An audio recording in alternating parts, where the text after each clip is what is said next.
d'abord dans mon atelier la place du Pont-Caché, ainsi surnommée parce que la bâtisse a été construite après la guerre avec un ancien pont d'acier et ramené à Oka par un bonhomme qui a eu l'idée de se construire un garage de 4000 pieds carrés dans lequel il n'y aurait aucune colonne. C'est l'idée des gens de l'époque qui n'ont pas beaucoup d'instruction, mais qui ont de l'imagination puis du cœur d'un roc. Les vieux de ma jeunesse, ceux-là qui ont créé des villages partout de toutes les régions du Québec, sans électricité, sans automobile, presque sans instruction, mais avec une ardeur au travail et un goût de réussir. Ce ne sont pas des gens de problèmes, ce sont des gens de solutions. Par exemple, pour prédire la température, regardez ici sur la galerie, on voit un vaisseau de bois dans lequel on a rempli de sable et sur lequel on a déposé une cocotte. Si le mauvais temps s'en vient, changement de pression atmosphérique, changement du taux d'humidité, les pétales se replient sur elles-mêmes.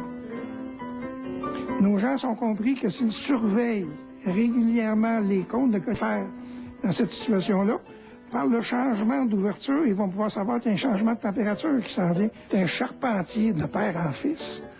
A l'idée d'allonger les poutres de charge en façade. Tu vois la poutre qui s'en vient ici, elle s'en vient plus loin en façade, de façon à pouvoir se faire un toit au-dessus de la galerie sans aucune colonne en façade. Dire le quotidien des petits gens qui, c'est bien certain, ont été confrontés à des épidémies, à des désastres, à une conquête avec tous ces aléas, à une vente de barras quand les Français nous ont flushé par le traité de Paris, qui ont passé au travers de toutes ces difficultés-là pour nous amener ce qu'ils avaient à nous donner et qui était davantage qu'ils n'avaient reçu. J'ai commencé en 92. Vous vous souvenez de la crise d'Oka? Et ces gens-là, après la crise, nous disaient leur fierté à eux de leur propre culture. J'ai moi aussi une culture. J'ai entrepris de faire une maquette. L'important, c'est que les petites gens, le monde ordinaire se promenant ici, se retrouve dans ce qu'il et elle étaient à l'époque. Vous ne savez pas l'émotion que j'ai ressentie quand j'ai vu ça tout ensemble la première fois.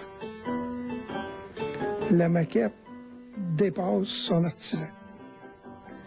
Pour atteindre une beauté authentique, regarde les maisons de Baie-Saint-Paul, les maisons en mansarde. Des Européens qui sont passés ici m'ont dit « On a le sentiment d'avoir touché à l'âme d'un peuple. » Je ne savais pas comment je suis heureux.